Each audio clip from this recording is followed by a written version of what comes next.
Lumalago tayo, hindi sa kasaganaan eh.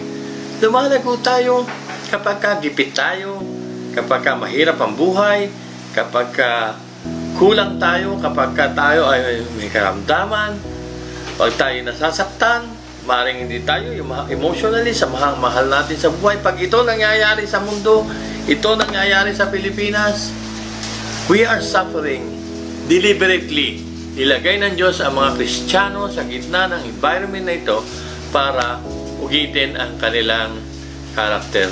At ang respond natin at ang ating tugon sa paghihirap o kahirapan sa sakit ay nagdidetermine purihan.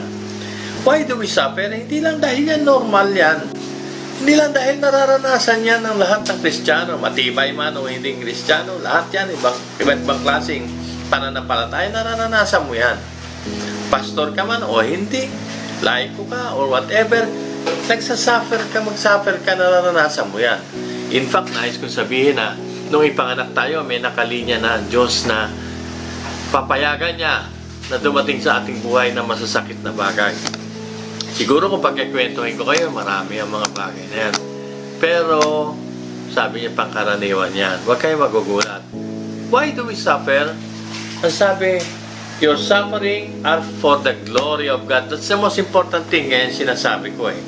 Oh, for the glory of God yan. Ano? Tingnan ninyo paano hindi mapupurihan ng Diyos. Ang sabi ni Peter dyan, brother, huwag kang malungkot, masiging masaya ka. Sapagkat nag-glorify ang Diyos dyan sa bagay na yan dahil naranasan mo yung naranasan ng ating Panginoong Kristo. Magkaroon ka na higit na joy, kagalakan, dahil pagka nangyari sa iyan at nagtagumpay ka, nare-reveal ang glory of God. Yan naman ang importante. When we suffer, we must trust God na alam niya ang kanyang ginagawa. At siya'y gumagawa sa ating mga sakit, sa ating mga afflictions, sa kanyang tao, sa kanyang bayan, sa bawat sa atin. Sabi ng Table Talk Magazine, for His glory, para sa kanyang kapurihan. Diba? Para sa kanyang kapurihan. Para sa ating kapurihan? Hindi. When we suffer, we must trust God na alam ng Diyos ang kanyang ginagawa.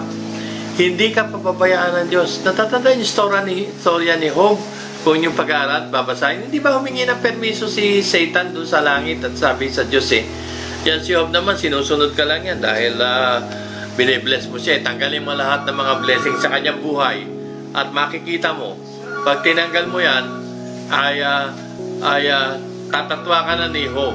No? Parang ganun ang nangyari. Hindi. At sabi niya, sige, bigyan mo, pinahintulutan si Satan. Actually,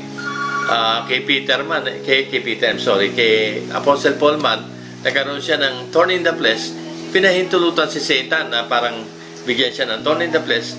Pero nung sinabi ng Panginoon na hindi ko sasagutin ang iyong panalangin because my strength is sufficient for thee, for my strength is made perfect in weakness, nag-glorify si God.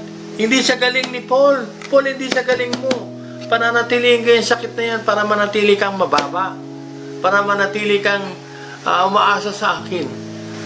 Purihin ang pangalan ng Panginoon.